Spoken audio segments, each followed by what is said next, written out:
Hello, everybody. We're going live for Tuesday Talks today. Today we have an amazing soul called Diana Gremion. Hope I'm pronouncing the surname correct. Now, Diana is a 9/11 survivor, pizza lover, who doesn't love pizzas, and and she's also an ex-investment banker, podcaster, and I'll put down as a manifestation magnet. And we will ask if that term is correct that I've used. Diana is helping hard workers get the most out of their life by working smart, and we all like to do that. Why just work hard only every time? This is what we get shown, that you have to work hard every time. You have to work very hard to get something, but you are able to work smart as well to get the same result.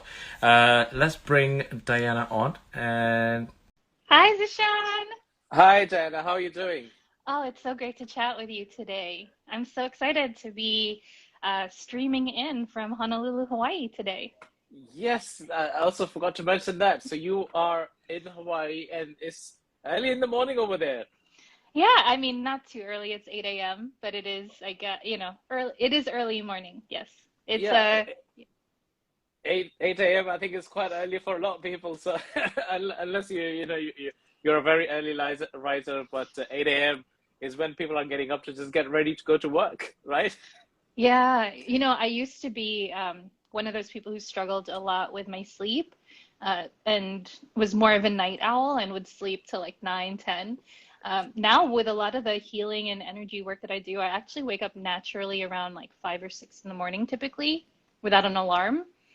So it's actually been something that it's strange now, I guess, that you say it, and I'm like, oh yeah, I guess 8 isn't early to me now, but it definitely was at a time. Awesome, awesome. So I've done a short introduction for you already, but in a true just Tuesday Talk styles, I'll pass the mic over to you so let us know who you are, what you do, and the biggest question is, why do you do it? Yes, absolutely. I'm proud to be somebody who's lived a couple different lives. I'm 30 years old, but have done a whole lot of really different things. I'm proud to be a former investment banker and to have advised billion-dollar deals for Fortune 500 companies in the past. I'm also proud to be a chef who has cooked Michelin-starred meals for President Barack or former President Barack Obama, out when I worked in San Francisco. I've cooked food for first class Delta flights. I've worked with famous chefs. I've moved to Hawaii. But probably the thing that I'm most proud of, beyond even just being an international speaker, who Lisa Nichols said, was food to her soul. The thing I'm probably the most proud of is being able to help my clients actually achieve their dreams. And I'll tell you that none of that is easy for me. I am a STEM nerd. I am super introverted and shy and socially awkward. I hate talking to people. So how did I go from always being in the back, to being in the front? Honestly, it wasn't my first choice. I didn't necessarily want to be in front of other people and telling them, and sharing my stories and some of the things that have happened to me as a 9/11 survivor. But in 2017, about 4 years ago, 5 years ago, when I burned out, I started losing my hair, and I was in the middle of opening 9 different restaurants in 2 states on the same day. And I realized, like that I was balding, but just like many of us, especially when we're go-getters, we're hardworking, we don't necessarily pay attention to what's going on with us because we've got to handle a million other things that are going on around us, and we don't have the time to think and look at ourselves because there are tasks that need to be handled. So I handled those tasks, did what I needed to in the moment, and didn't really think about what was going on until about a few weeks later. And in the few weeks afterwards, I started to really think like, is this normal? Is this like something that like I should be going through, like getting sick? I was in my early 30s at the time, and had illness from head to toe. Like whether it was the balding, I had like the Quervain's disease, back pain, was breaking out in hives. I had bone spurs, like I can keep going on, honestly. Wow. Yeah. But like I realized something was wrong. And the people around me, they were kind of like, "Oh yeah, you're going bald. Yeah, just get the shots to the head and do this and get the shampoos and do that and it'll grow back." And I was like, "Okay, but I don't really just want the hair to grow back. I don't want this to happen again." And the fact that this is happening to me kind of just didn't seem right. Like it wasn't, it felt wrong that this was happening to me. And so I decided, you know what? Something here has to change, and at first I wanted to blame, the team that wasn't supporting me. It's a stressful job, it's a stressful city, it's like all these things that are going on in my life, it's just too much stress. And that was all true for sure, and it kind of reminds me of the time that we're in right now, where there's a whole lot of stress that we're going through. But the thing is, like, it didn't really matter what the situation was. Like, I was a person who was continually having this response. And there were other people who were in the same exact situation who weren't sick like I was. There were people who were older than me, who had more responsibility than me, and who they weren't stressed and sick like me. And so to me, that meant like, okay, there's something here that's missing. There's something that I'm not seeing. And I want to share that because that thought, that belief, that willingness to look at and say, I'm the common denominator in my problems, was part of everything changing. When I decided that I was part of the problem, I could start to see and look for a different solution instead of seeing the problem as outside myself. And that was huge for me. So I started working with mentors, with coaches, doing all these different things, and this was all about healing myself, right? Like, so I'm not thinking about like coaching or doing any of these things. I'm just looking to heal myself. And I'm a STEM nerd, right? So I'm looking for like science-backed ways to do this. Like, I'm not interested in like feelings and like the woo-woo stuff. I'm like, no, I want like science, brain, like let's attack this from a very logical, like analytical mind, right? But I also remember that something was missing in the way that I was looking at things. And what I found through the work that I was doing with healers, with coaches, was that they kept going to the thing that I didn't want to talk about, which was my emotions, my trauma, like the pain, the things that I was like, oh, no, I'm fine. I'm okay. Like, I'm not going through anything painful like that. No, I'm good. And I resisted for a really long time to go and to tap into the emotions, the pain that I was really going through. But I also realized that, again, like I had done all the other ways, right? So it had to be something else. So I started to lean in. I still remember like the first time I ever used, how like on Facebook you can like love stuff, right? I remember like pressing that heart the first time because I was like trying out emotions, right? And I was like, oh, that was weird. Like, I can't do that. Like, what is this love stuff? Like, I was very apprehensive to all of it. It was not my natural, but I had read books like The Power of Positive Thinking, like all these, psychocybernetics, all these things that were like, okay, there's something about the mind here. There's something about being positive. I need to start to work on this because this actually can affect my brain chemistry, the way that I think, and then my outcomes in the end. So started working with love, like, trying to apply it to other people, trying to apply it to myself, like it doesn't quite fit on me yet. But I started to feel and see the difference. So as skeptical as I was willing to try out something new. And in that process of trying something new, I discovered tools that really helped me. That when I started to see the law of attraction and understand the metaphysical kind of principles that are going on with relation to energy, when I started to work with energy psychology. So I mentioned I'm super shy, right? So I still like, I don't want to talk to anybody. Everything I had done in my whole life was like stay behind the scenes, like hide in the kitchen, hide behind the presentations, to do the advising, but like let somebody else present, kind of thing. But through this process, as I was kind of like learning, I actually got invited onto stage to share a story about my life. And we were in this place where they were priming us, it's like, you see an opportunity, what do you say? You say yes, right? Like, just trying to get us like in that like positive space. So I had the opportunity. I said yes before I even thought about what was going on, Zishan. I jump on stage. They asked me to talk, and I'm talking. And all out of nowhere, like it wasn't like it hadn't been happening the whole time, but all of a sudden, it's like I saw the 300 people in front of me, and I saw the bright lights, And I was like, for like 15 seconds, like completely like awkward, like, moment of silence. um, I wanted to run off stage after that happened. I was so embarrassed.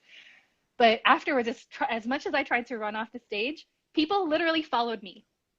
And they came to me, they came to me with tears in their eyes, streaming, saying, "Oh my God, that was so powerful. Like that was so important for me to hear. Like, thank you so much for sharing your story." And hear me being the inner perfectionist, right? I'm like, did you not hear that 15-minute, or like, it felt like 15 minutes, it wasn't, 15-minute like pause in the middle where like I didn't say anything. And they're like, no, I didn't even notice that, And so it showed me that even in my imperfection, even in my fear, here was a way that I could reach people in an efficient manner, really help them understand what it is that I'm going through. And somehow, even when I'm not doing well at it, I can find a way to do it well, and I can still make an impact. I was like, wow, I love this. This terrifies me, but like, I really don't know how I'm going to do this. Like, like this is so out of my wheelhouse. And I started to use the energy psychology work that I use to also break through those barriers. So every time before I go on a live, before I speak in front of an audience of thousands, before I speak to any form of audience that I meet, I will do this work to help me stay centered and grounded, because it really is understanding energy. So as fearful as I was about going out there, the reason why I do the work I do today as a speaker, as a healer, as a coach, as a chef, as a consultant, is because as painful as those moments were of like not knowing if there was going to be any hope, I still remember being in that bathroom, like closing the door, finally being able to like say, all right, I don't have to put on the brave face anymore for everybody else and tell them I'm okay. And when I looked in that mirror, it was as if I could see like my crown was falling, right? My hairline was going away. And I could see, it was just all over the floor. It was all over the sink. It was all over the bathtub every single day. And there I was every single day in private, picking up the pieces of my life, of everything that was, because I didn't just lose my health, Deshaun, I lost my career. I couldn't be a chef anymore because I couldn't stand in a kitchen anymore. I lost my dreams because my husband and I, we dreamed of opening restaurants all over the world as a power chef couple, doing it together. And now I lost the passion for it, and I couldn't even physically do it anymore. And so it was in this moment of pain, feeling like I'd lost everything, that I knew that I didn't want anybody else to feel that way. And I vowed that if there was anything I could do to help other people not feel that I was going to do it. So when I was on that stage and I saw that that was something possible for me, I was like, okay, this is where I'm going to go. This is what I'm going to do. This is how I'm going to help people, because as terrifying as this is, it's more terrifying to not do anything with this and for this to just be turned into trash. This moment to be turned into trash. Now, I want to relate this for a second, Zishan, if it's okay, to cooking, because I'm a chef, right? And my mom, did your mom teach you how to cook anything, Zishan? A bits and bobs here and there, but not much. Yeah. So my mom is a professional. She's a doctor. So she didn't do a whole lot of cooking. You know what I mean? I didn't learn how to cook from my mom. But I did learn how to be resourceful with ingredients, because sometimes, it'd be like there was nothing at home to eat, and she'd like find a way to like cobble things together and put something together when you didn't have like your prime ingredients, right? And that always stuck with me, right? Because it would be like, it seemed like there's nothing, and it was like a magic trick to turn something into nothing, or to turn nothing into something. And so I always had been fascinated by this transformation. And you could see it in ingredients when you're working with just an onion, right? And you show somebody how to cut it and cook it. And then all of a sudden it turns into this like transcendent French onion soup, and it's like, what did it start out with? Bones, onion, and water, it's an amazing thing. So I believe that the same is true for us in life. So when we have ingredients in life that are lackluster, then maybe they're a little bitter, a little sour, a little too salty, maybe they stink. I believe that those ingredients that we have in life are things that we have the opportunity to transform. And those ingredients in life, we treat them like manure. We want to throw them in the trash, right? But the things that we have in abundance, I believe, are unique treasure, hold unique treasure that is only available for us because we're the only ones who've experienced it, right? So if I look at this, when I looked at my life this way, I was like, okay, well, what do I have an abundance of that looks like trash? Trauma, crisis, pain, right? Like whether it's surviving 9/11, losing my job as an investment banker during the global financial crisis, burning out, whatever it was as if I had all this crisis. And I was like, you know what? I want to transform this into something better. I want to turn this into dream opportunities. And so I did that with burning out with my hair. You know, like I decided, okay, we're going to move to Hawaii. I'm going to start my own business. I'm going to make an impact in a way that I really want. And I was able to do that. When I lost my banking job, that was when I became a chef, you know, turned my lemons into lemonade. So I really do believe that when we hit crisis, it's not the end. It is the beginning. And we get to define what comes next because everything is in rubble. Everything has been destroyed. So rather than it being a place of no hope for me, I see crisis, I see losing everything as an opportunity to rebuild stronger, to create anew with a fresh energy. And I've found that, you know, like again, going kind of back into like art and science of things, right? As a STEM nerd, the way that I taught cooking was always from that like art and science kind of thought process, right? So I would talk to people about the procedural aspects of what they were doing, why they're holding the knife like this, why they're slicing in this way. But I also, you know, I'm a big sister. I also get that like not everybody thinks that way. So I'd want to break it down in ways that are practical for them, you know? So it's like, I don't tell them like exactly a quarter of an inch or, you know, something like that, like measured in that way, but I'd be like, use your finger, use this, you know? So I think it's a lot about understanding the base art and science behind transformation, but recognizing that we're the ones who bring the art, right? So we have to work with scientific principles, biology, chemistry, physics in the transformation process, but we're the ones who bring the art. We're the ones who decide what actually gets created. Now, the trouble with this, with our mind, is that if we're not consciously creating and releasing old subconscious patterns, then we're kind of just like creating weeds. We're kind of creating the same old thing that we've had in the past. So it's up to us to start to notice and recognize what it is that we have created in the past, right? So that's us taking ownership. That's me saying, you know what, I have this bad stress pattern. I learned as the daughter of immigrants that the way to achieve my dreams was to work hard. But this working hard, this 60, 70, 80, 100-hour weeks, 6-7 days a week, it's taken me to a certain level, but where it's pushing me with health issues and all these different things, this isn't worth it.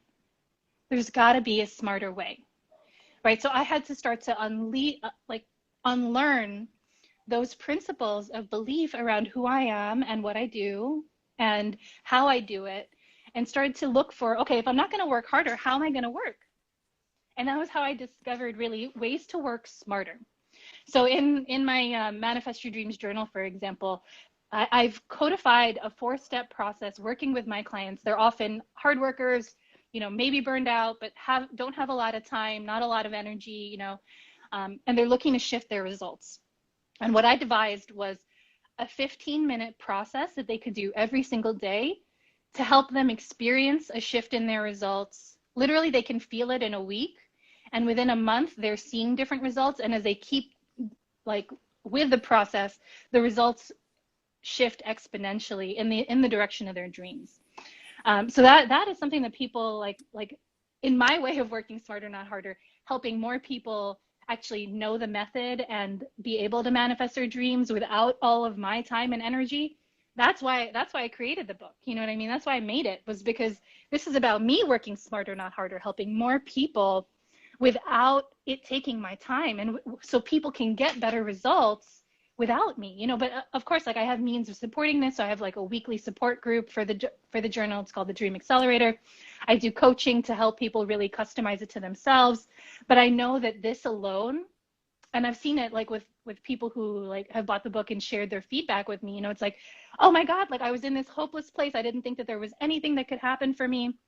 I started journaling. It was uncomfortable. But I kept going at it because I knew if I did it for a month, I'd see a shift in results, and they'll tell me about like, manifesting money, manifesting checks, manifesting clients and business and partnerships. And it's such an amazing thing. So this is part of me working smarter, not harder. And now how I get to do it, I speak on different stages. I still get to do some coaching with people. I have the Body Positivity podcast because I found again, that love and really honoring our body is so much a part of our wellness and our success. So for me, body positivity is a big part of it. Manifestation is a big part of it. And then energy healing, really tapping into the subconscious to understand what it is that we're experiencing, and how our subconscious patterns are continuing to manifest in our life. With this technique, what I love about this, the energy psychology that I practice, it was developed by clinical psychologists and tested, like there were actual experiments done to see was there a marked shift in people's behavior with PTSD, stress, anxiety, depression, OCD, serious issues, phobias.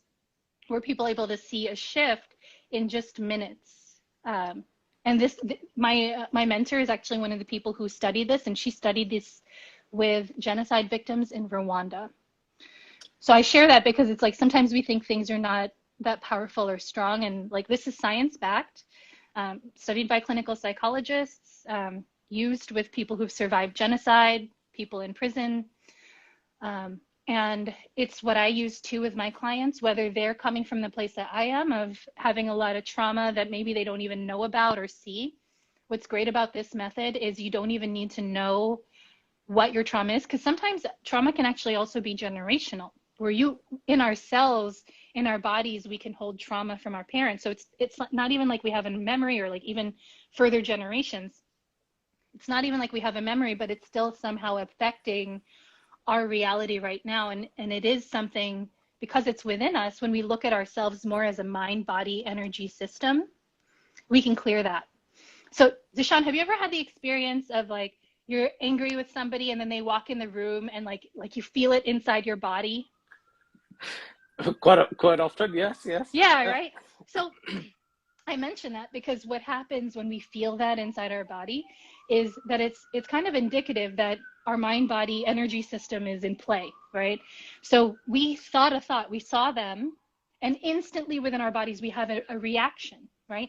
But if you think about it, it's not like them literally walking in the building should cause a reaction.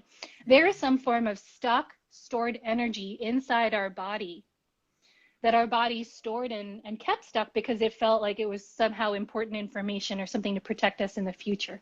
So when that person who pissed you off walks in the room, up comes a protection mechanism, right? This is a form of like stuck energy in your body, and we can feel it. We may not be able to see it, but by identifying it, by thinking about it, figuring out what are some of the related emotions, or even doing some intuitive work to figure out how to treat it, because sometimes it's not even like stuff that we know about, doing intuitive work to figure out how to treat it can create shifts that happen in minutes and that last for a lifetime. So these folks I mentioned in Rwanda who went through the genocide, my mentor, when she originally went, she did a round of tapping with everybody who was there and was like, okay, we got to go back like next year to really help them some more, because like that was a whole lot that we did with them. She goes back a year later, and like most of them are fully functioning. They're ready. They're inviting her to new villages to help. They're inviting her to prisons to help, because of the difference that she was able to make with them in just a few minutes of healing work with them. Now I will say, like as extreme or like as miraculous as that sounds, it doesn't happen without you continuing to use the healing work. So like you do want to continue to use it. That will help you get the best results. But you can literally feel a difference in minutes. This is what took me from like shy introvert all the time in the back to being on stages in front of thousands. This is what took me from believing and like being embedded in that belief from my parents around hard work, to creating solutions to help me work smarter, like my journal, like my affirmation cards, like having business partners, things that for me had always been impossible, became possible when I was able to clear the energetic blocks that had been stopping me. So that, combined with understanding the law of attraction, aligning my energy, releasing any things that form as resistance as well, is part of the way that I work smarter, not harder.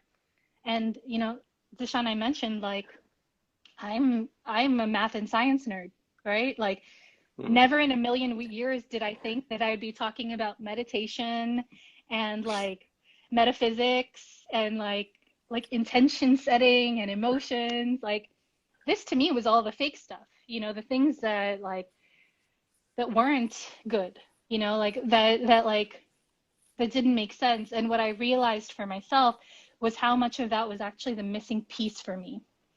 And learning to harness my emotions, learning how to work through those things allowed for me to clear a lot of the emotions that had been holding me back unconsciously for decades of my life, Sishan. So I just love that I get to do this work now. I mean, like, my clients, when they, you know, like they'll go through things with me, like forgiveness and things like that.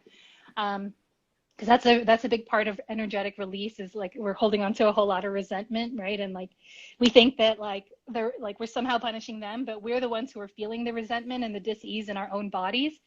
I was working with a client. She was in her maybe 60s or 70s, and had held her as like a resentment for about 20, 30 years. It was around her family, you know, so a lot of times family issues are all the more intense for people because there's a whole lot of emotion, love, pain, you know, that kind of thing. And what happened, she called me like a couple of weeks later after we had done a session, and she was like, I feel like a 50-pound bag of rice has been lifted from my body. Wow. And like, and she was like, and it's not even just the feeling. She said because she had that feeling of freedom in her body, she was doing things she had never done before. So she reached out to her daughter and asked for forgiveness and had conversations that healed her daughter, and healed future generations from the pain that she had been holding on to. I have other clients who, you know, like through this work, through releasing things that they weren't even aware that they had as blocks, you know, goals that they think are going to take them 3 years or 5 years, they end up doing in a year. So imagine, Zishan, like if one of your 5-year goals was something that you actually achieved like in 2022. You know, like imagine if like the things that, you know, we have these ideas about how long it's going to take, and what if it could take faster if we released some of the energetic blocks that were holding us and made it take that long to get to just this point. So yeah, so I love the work that I get to do. I think it's amazing. But I'll tell you, it was never ever work I thought I would do, but is definitely deeply rooted in purpose. And I love this actually, and thank you for sharing this with us, and sharing your vulnerability with us as well. You know, from being such a shy person and going through such traumatic events that you've shared with us as well. And people who are watching us now, I can also see the emotion, you know, there on your face. It is there. So I can see, you know, how passionate you are for this as well. So it's so great to hear that, you know, if you are, I mean, it goes without saying, if you're working hard enough for it to become something, it's going to happen. But why not become smarter about it as well? So a lot of things that are, you know, what I've heard in that conversation was, you know, you need to be resilient about your surrounding. And a lot of times we are always looking at outwards for blame, for solution, and not inwards to why is this happening and what can we do to fix it, and what can I learn from this sort of examples, right? Because you're always looking outwards, and it's not fault of anybody, and this is how we are told from a very young age, you know, because we are looking up to parents, siblings, uncles, aunties, you know, family members. We're looking up, growing up, we are looking up for guidance over there.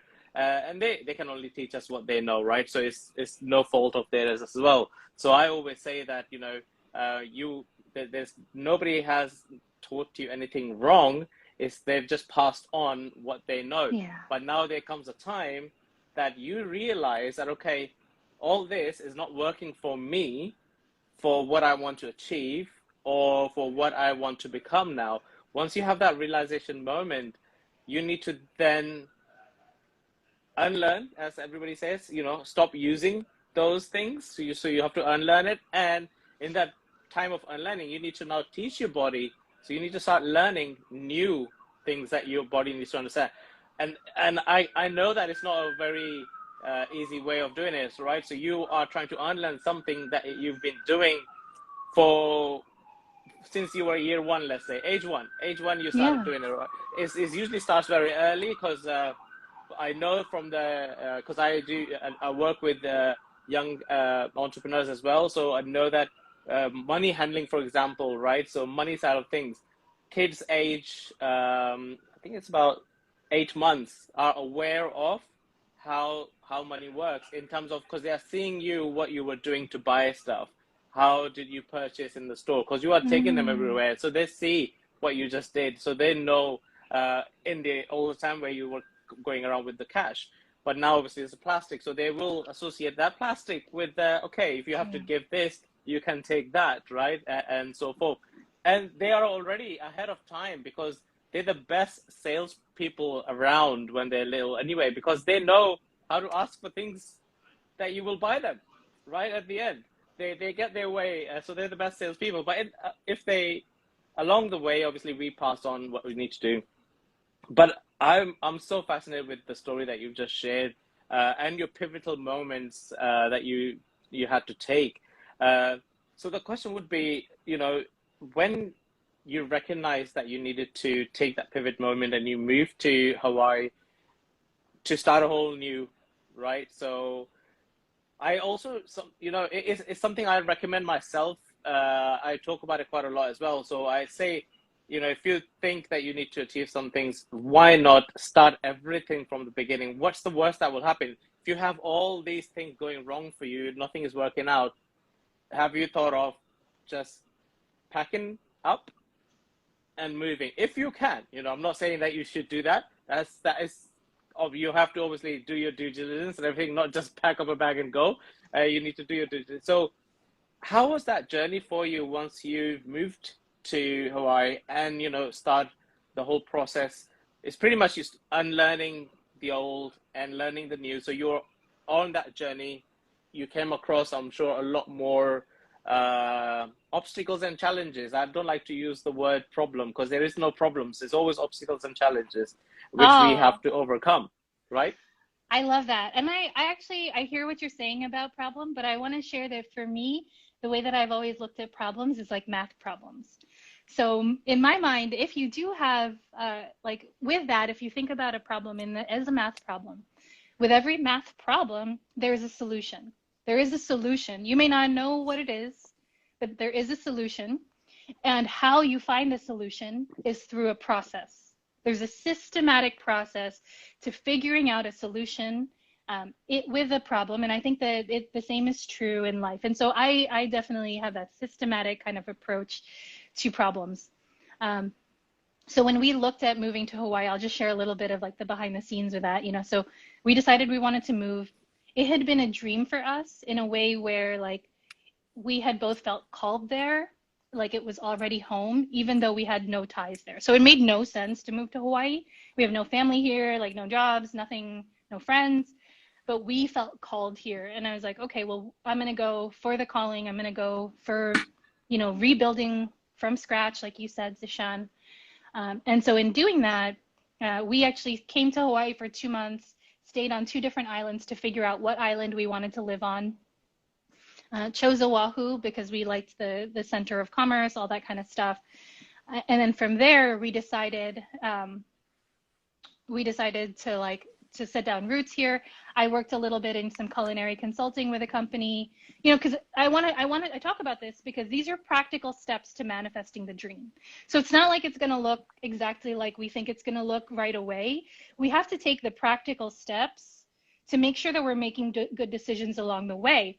Now, as we were doing this, as we were visiting, You know, it happened to be that the chef from one of the restaurants or the catering company where I worked, they had a bunch of folks from Hawaii come out to visit them when they were visiting New York. So he introduced me to them. We ended up meeting up when we were here. It ended up being a potential job opportunity. You know what I mean? Like, so there were all these things that when I opened up to the possibility of what I wanted, opportunities showed up to connect with these people, to do all these different things. And I had to say yes to the things that remember, I'm shy. I had to say yes to the things I didn't want to do. Meet people while I'm, you know, like in the middle of healing and like all this stuff. No. But in order for me to follow the dream, I had to do stuff that was outside of my comfort zone, that was in alignment with what I said I really wanted. So there's that very practical part of like following stuff that doesn't quite make sense, but at the same time is like, if it did work out, you know, like, yeah, that would be something good that would help us stay and be established here. Some of the challenges I found specifically coming here to Hawaii had to do a lot with being introverted and shy. People here are pretty friendly, but the other thing to keep in mind is there are a lot of transplants. There are a lot of people who move here for just a few years and then move somewhere else. And that was never our intention. Like, we moved here with the intent of staying, but at the same time, I've moved around enough in life to know I don't always pick, and it's not always my way. So I do stay open to it being something else, but this is where we chose to live, to establish a home. So I had to go out into different organizations to look and start to build community. And here in Hawaii, where there are a lot of people who leave after just a few years, you know, it can be really hard to try to build community. You know, nobody thinks that you're here for long term. They kind of hold you at a hand's distance. Because they don't want to get hurt themselves. You know what I mean? Mm-hmm. So building relationships here, understanding the difference in culture, and then also staying culturally sensitive. So one of the things you'll find me do, Zishan, or never do rather, is I will never really talk to mainlanders about like, oh yes, come manifest your dream of living in Hawaii. Because this is not everybody's dream. This was my dream, and I felt called here. And part of the reason I don't want to, like, I'm not saying that don't move to Hawaii, but I am saying that if you're going to really keep in mind some of the cultural implications of moving here. This is land that by local people is considered stolen because of the way that the US government attained it through like questionable kind of behavior. So there is a lot of resentment towards colonization, towards the mainland, towards people who move here. Because this is sacred land, because there was the taking of this land happened in my father's lifetime, in the last 70 some years, you know. So this is still very raw and real and a lived experience for people, and deserves to be honored. So I think I'm very cognizant of like not wanting to glorify the Hawaii lifestyle, but at the same time to be honest about, this was my dream. This, and it didn't come from this place of like, oh, I mean, I do love to be at the beach and like all that kind of stuff, but it didn't come from this place of like, I just want to take here. It came from a place of, I want to give here. I have all this business experience. I have culinary experience. I have all these gifts, and I feel called to share them here.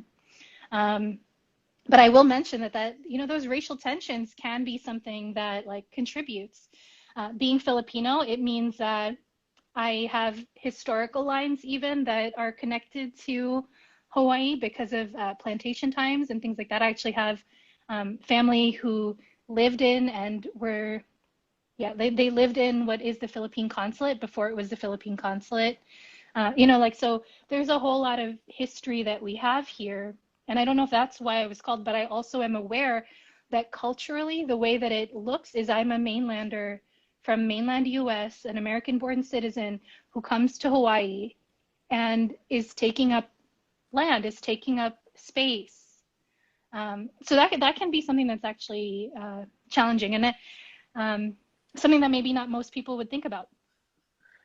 And that's actually great that you shared this, and you know, and as you just said at the end, you know, it is something not everybody or a lot of people would think about is that, you know, Because when they think of Hawaii, they will think, okay, yeah, beaches, nice warm days and sunny environment and things like that, right? So that's what they are thinking, and I love the fact that you touched upon it's you're not there to just take, because the journey the locals are going through is still fresh. It's recent. It's not that old. So it will take few generations for them to even start accepting outsiders, right? So and I totally understand and that part of as well. So if you are there and you are then showing that you are giving back, and especially a place who just sees people come for a short time and then disappear,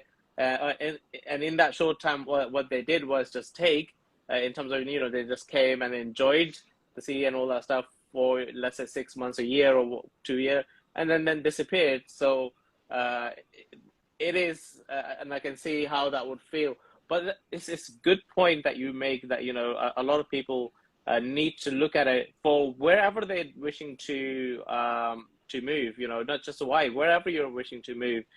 What are you gonna contribute to that community? Even if you're, moving internally somewhere locally, or different town, different city, you still have to think, what am I gonna contribute to that community that already exists there?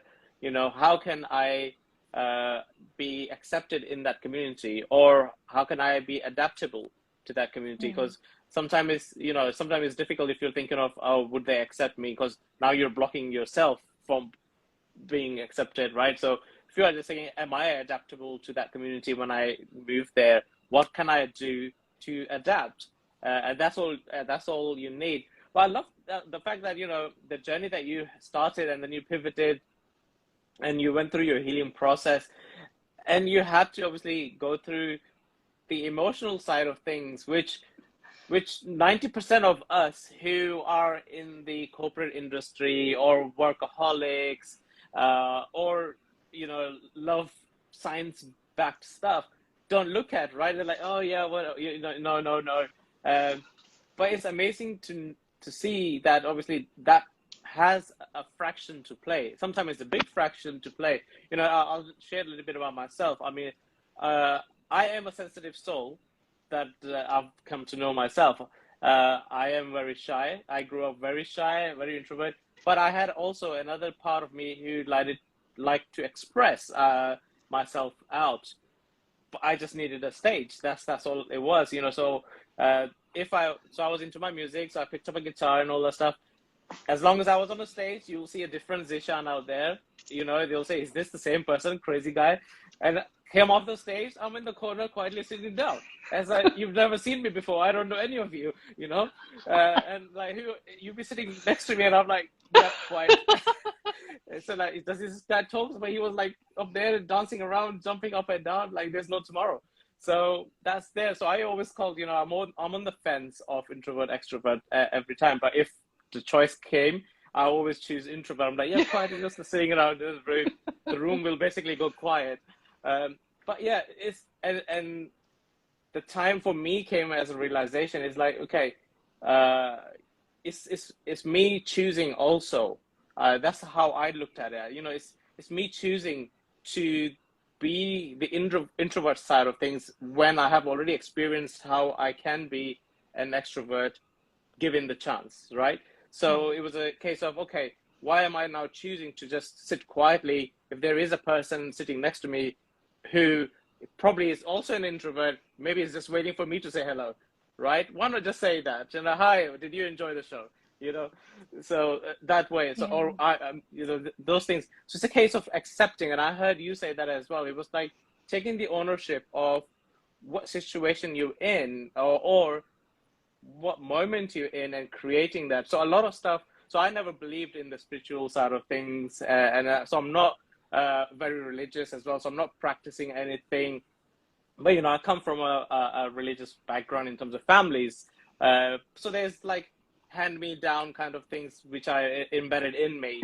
So so there are certain beliefs, but then I wouldn't say, oh yeah, I'm doing this because I've been told to do this. I'm doing this because I believe in this will work.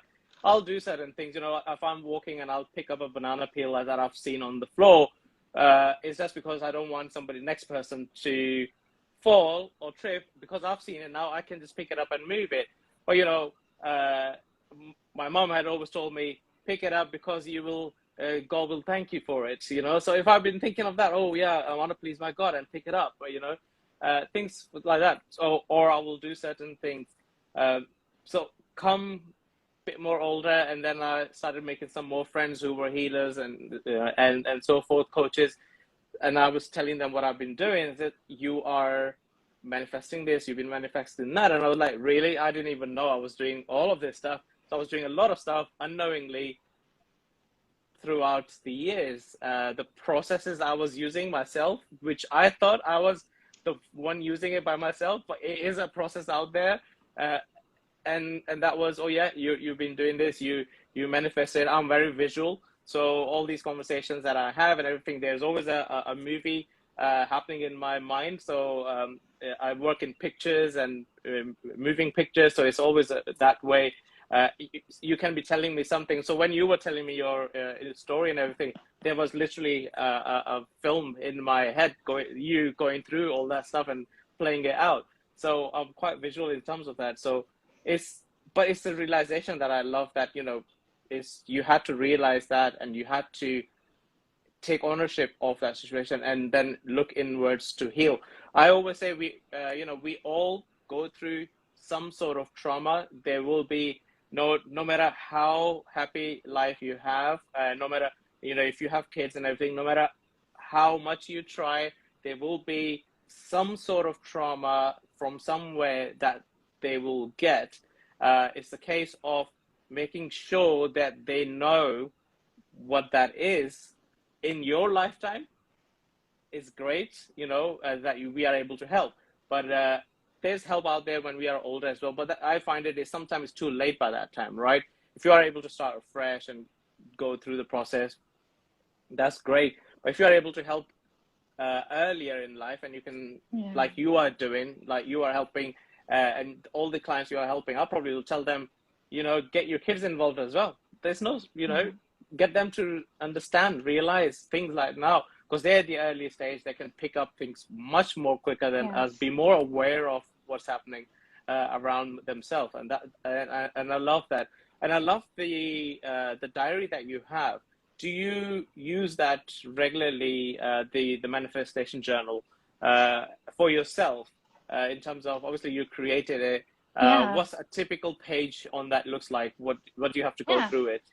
So it's 4 steps. And I do it every single day, because what I find is that when I'm not doing it, it's as if I'm not quite tuned to attracting the right things. It's as if I'm like slightly off. So I call it my manifestation magnet process, because literally it is something that aligns you with what you want so that it becomes magnetized to you in a way. And it really does have to do with tuning our mind into a specific frequency. And the way that we do that, the first way we do that is through gratitude. Gratitude is in the same frequency as abundance. When we feel thankful, when we feel appreciated, when we appreciate others, it's as if we feel rich. And so when we can embody that richness with what we already have, then we can start to see abundance in where we are, and that attracts more abundance towards us, because we're saying, here I am living in this spirit and this experience of abundance. Abundance will come to us in a greater way in anything that we write down. So I always tell people, strategically, write down what you want to attract more of. You want to attract more progress. You want to attract more clients. Write down all the clients that you have. You know, be grateful for them. Write them down every single day. If you need to amplify the feeling of gratitude around that, think about their wins. You know, and some people are like, oh, well, I wrote about that yesterday, it's boring. It's like, well, then get more specific. You know, think about a specific client, a specific instance you helped them, a specific result that they got, right? And then you have this whole wide range of things that you can start to be grateful for when you get specific. The second step is visualization. I hear you, Zishan, saying you're a very visual thinker. That's how our mind thinks, is in pictures. Like if I say, you know, door, you don't see the word DOOR in your mind. You see an actual door, and most specifically, probably you see a door that you're familiar with. And why this matters to us is because when we can tap into and know how to create clear visions of what we want, when we're able to see it first in mind, that's where everything is created. This chair I'm sitting on was first created in someone's mind. These headphones, your chair, the pictures behind you, Instagram was first created in somebody's mind. So when we understand that as that picture becomes more clear and detailed and fleshed out, it becomes all the more coherent as a vibration, right? So as that thought becomes more focused and clear, then we are transmitting a signal into the universe that's all the more clear about what it is that we really want. And that clear signal allows for a reception to come back. The third step, which is really hard for me, is meditation. So again, with that idea of coming from the immigrant background and mindset of work hard, work hard, work hard, right? The idea of resting is hard for me. You know, like consciously, I know that it's a good thing, right? But we still have those subconscious barriers or blocks that, you know, we see our family working hard and we think hard work is exactly how it goes. But Zishan, I want to ask this of you and anyone who's listening, whether it's live or the recording. Do you know hardworking people, like a janitor or like a maid, people who are working hard and don't make $1 million? Yeah. Yeah. We don't. Oh, I don't. Yeah. Like, and the thing is, you probably know more people who are hardworking and don't make $1 million than you know millionaires, Yeah, no, right? I agree with that. Yeah, you just touched something that I said to, I can't remember who I said it to, one of my friends, and because I love cars, so he's always looking at secondhand cars, right? And it's not that he can not afford any better cars or new cars, whereas I always look for new cars straight. I'm not getting any secondhand cars, so various reasons behind it. It's new. I have less problems to take to the garage and all that, right? Yeah. Where he buys secondhand and then the first year he's always going back to the garage.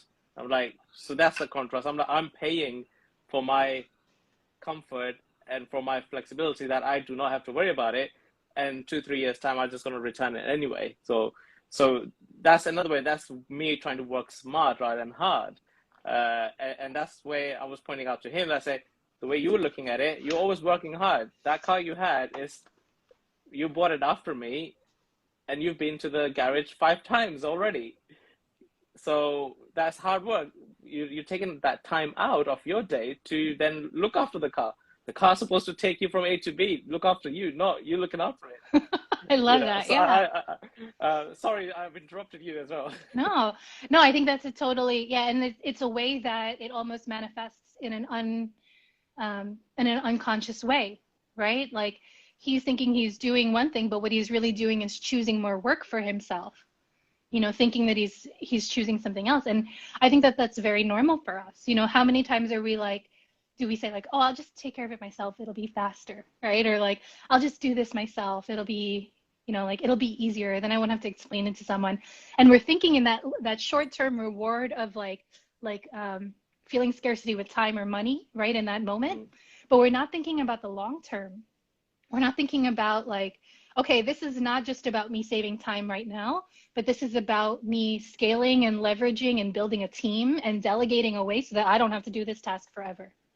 Right? So like when we reframe it and we see the bigger picture, we see how we can be working smarter, right? Like buying the new car so that we're not taking it to the garage every year. You know, we can send it back in 3 years, and we know that it runs, a peace of mind. You know, and I think that's so important. Well, I love that as well that you expanded onto it. What's your what are there 3 now, and you've got last one now? Oh, 4? the last one. Yeah. Okay, yeah. So meditation, right? So you want to form some form of rest. The reason is because in the law of attraction, the way that it works when we understand energy flow, when we understand circulation, is there's got to be in and out, right? It's not just about out. It's not about us just pushing forward, working hard all the time. And so this is why the system works so well for people who are hard workers who already have this programmed inside them. This works really well because it starts to teach you the other part of the skills, because all the things that we know how to do, the science, the hard working, you know, like all these things, these are good things. These take us to a certain level of success, but to reach the next levels, We've got to do something different. And so that's where the meditation comes in, because we know how to do and push, but we don't know how to stop and feel and be present and receive, because it's in that moment that we stop, right? Like in a conversation, if I'm the one who's constantly talking, I don't get to receive your feedback. It's only if I stop and I say, right, Zishan? Like, then I can get your feedback, right, Zishan? That's correct, yes. Right. So like the only way that we can receive what we want, our dreams, is to stop. Is to, okay, now it's your turn. Give me, right? To show up expectantly and say, now here's mine. We have to enter into receiving mode. So that's what I believe meditation gives us a space to do, is to enter into receiving mode, so we can receive literal dreams, opportunities, ideas. They come in when we give ourselves silence. When we give ourselves that moment to receive. So meditation, and then the last step is action. There's no way we're getting out of any of this without taking action. In the meditation, I like to ask the question, because I think it's very important to tune our mind to the right frequency as we're asking for insights or inspiration. So we ask a specific question, and then we tune to answers to receive ideas for inspired action steps we take. Then we write them down, and we actually have to schedule them. So there's space in the journal as well to schedule it. So this one's all filled up. Let me see. Do I have one that's blank so I don't have to show you all mine? Maybe not. Okay, so here, so for example, like 5 good things in my life right now, what's happening, how am I moving the needle, how am I making progress, what are the dreams I most want to manifest, how am I meditating, and then my action steps, and then my schedule, like when am I going to do those things? Because it's very important to manifest that we're taking these inspired ideas, these thoughts that come to us, and we actually put them onto paper and take them from ideation into something that we can actually feel in time-space reality. Because time-space reality is the place in which we feel and experience our life. So we can't just have these ideas just be floating around in the ether and do nothing with them. Then they never materialize. So the way we materialize them is by taking action on those steps to manifest the dreams that are available to us. And oftentimes these are steps that maybe don't make sense. You know, they're not things that you'd necessarily immediately think is what you need to do. But as you take those steps, you can experience this transformation, this openness, because you're opening up portals of possibility based on what you yourself have tuned into in the realm of infinite possibility available to us in the universe. I love this. Thank you for sharing and showing the journal as well. You know, and I love the last bit, which was about taking the action. So actions part, you know, I'm quite strong on that as well when I'm talking to anybody or even my clients myself, is you need to take that action, because without action, it's not happening, right? And another thing I love the best is in your journal as well is scheduling it, because I am a firm believer of scheduling stuff. Whatever gets scheduled gets done. Otherwise, if you're putting it down on the paper that there's a list of things to do, list of things is what? It's just a list. It has no meaning to it because there's no time to it. You know, why is it there's a clock on your, you know, on the wall or watching your wrist? Because you are looking at the time of things that you want to do in that time, right? In that hour, what do you want to do in that hour? Oh, what time is it now? Oh, no, I'm supposed to be doing this. So exactly. that all comes through that scheduling. So if you're scheduling, if you've done your schedule, it's done. So I mean, I'll take an example of goal setting. For example, you know, if you give yourself a schedule for that goal in terms of, okay, daily I'll spend an hour at 1 p.m. for example, and I also say to give yourself an end schedule so that by, I don't know, let's say if you started in January, so you're by June, I should have this result by doing this much, so right, every hour that you're doing, every day hourly that you're doing, and then you can pause there of this scheduled task that you have, and okay, and see what you've done, and then celebrate that moment, because this is where you're gonna celebrate it and see how far you've come, because you've scheduled it. You've not just been putting it off it, because otherwise it's on the list, and something more important will always come in, always, because you didn't schedule 100%. it. You never schedule it, it's never going to get done, you know, because you put things down on the list. I think I've got a list here. I don't follow a list, but it's here, you know. There's Yeah. still one thing still there. So, Yeah. so it's always, I don't believe in lists a lot. Lists used to always give me anxieties as well in the past, because Mm. that's the system I was taught to do things by. I'll be just following the list. Oh, I haven't done this. I haven't done this. I haven't done this. I'll be trying to Uh, catch up with the list, and the list is going longer and longer, right? But yeah. if you schedule stuff, the scheduling doesn't show you that how big your list is. Scheduling shows you, okay, it is that time now to do this work. Let's get on and do it. And because it's scheduled, you will never put on anything in front of it, because the list won't go bigger because it's done.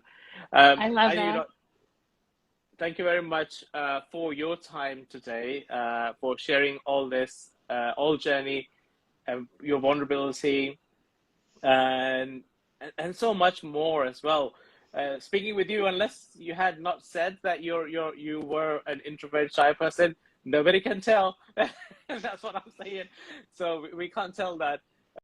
But it's a completely different person that we are looking at, and so we know it works. You know what you're also teaching, so it works. What you're helping with, you're the living, breathing example here on this podcast now. How are people able to reach out to you, or is that something coming up that you would like to share for them? Yeah, so I do my handle on Instagram and TikTok is diana.gremillion. On Facebook, you can find me through my name, DIANA Million, and on LinkedIn as well. But I do have an upcoming free fireside chat talk that I'm doing with my business, the Body Positivity Podcast. So this is all for folks who want to experience a transformation in their health that actually lasts. So if you're somebody who's maybe focused on the external for a long time, like the number on the scale or the size of the dress or whatever that looks like for you, and you're wanting lasting change, uh, consider joining this event. We're really going to dive into how do we make the change happen from your mind, from your body, and from your soul first, so that as you're moving through in everything that you do, you're reverberating at a different vibration that allows for you to get where you want to go faster and easier. And we're going to hear from experts who've overcome some of the biggest life challenges. It's 4 days long. We have like 30 speakers coming up and panelists and workshops and all this in our live event. But we're doing a series of fireside chats to really talk about, and these are totally free, the fireside chats, to really talk to people about like, what is it? You know, sometimes we think we see these gurus and they seem so perfect, or like, oh, like they know everything, but like they can't relate to me. I really want to help people find people who they feel like they can relate to, who they can connect to, and who understand what they are saying. So I'm really excited about that. I think it's going to be a whole lot of fun, and it's starting this Friday. Is it okay if I put a link in the chat? Yeah, just go for it. So when this is also posted onto IGTV, drop it in there as well after. You can leave a comment, and it'll be there. So it's that's actually very awesome to hear that people can connect that way as well, and go on to that journey. But I will just stress to everybody who will take part in that is that you would need to go out and then take the action, because I know a gazillion of everyday learners who are learning, and we know it's a huge sea that you are learning from, and you just take a deep dive and then not take the strokes to now take the next step. So you need to sometime come ashore and then put that in practice. So I'm sure that you guys will share some steps that you need to follow. So whoever goes onto that, I'll recommend everybody to go in, tune in, but then take those inspired actions to actually follow, because we all want everything better for us. We should be wrapping this up now. So thank you very much for your time and tuning in all the way from Hawaii early in the morning for everybody else. Is there anything you would like to say at the to wrap this up with? just that if I look at my life 5 years ago, I never, ever would have thought that this would be the place that I am in, what I would be doing, and all these different things. And so, wherever you are in your life, don't measure it by the past 5 years. Build a dream of what you would really love and allow yourself to be amazed by what you can truly accomplish. Ah, okay. That is actually fabulous, and I love that. And I think you just gave me the title for this episode as well. When this gets posted onto build a dream and allow yourself. What was it? Was the allow yourself to be? Amazed by the process? That's it. That's it. Allow you. So I'll be build your dream and allow yourself to be amazed. That's the name of the episode as well. That's amazing because I am actually amazed by this whole journey that I've heard and everything. So thank you very much for your time. Everybody else who's been watching us live on Instagram, thank you for your time. And if you've just recently hopped on and start watching, I'll recommend to watch it from the beginning. There's lots of golden nuggets that got shared onto this episode.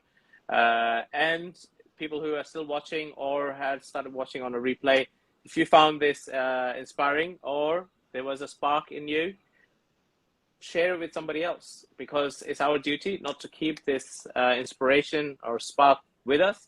We need to show it to everybody. Share it with that person that just popped into your mind, or just tag someone that you think should be watching this, because we do not know who is thinking of a better today or tomorrow. And by sharing this episode, that you've had a spark might create that spark in them as well. And that's all we need. We just need to create that spark to get somebody moving and taking that action. Diana, thank you very much for your time. Everybody else as well, thank you. We will see you next Tuesday, everybody. Thank you, Diana. Thanks, Ishan. Bye.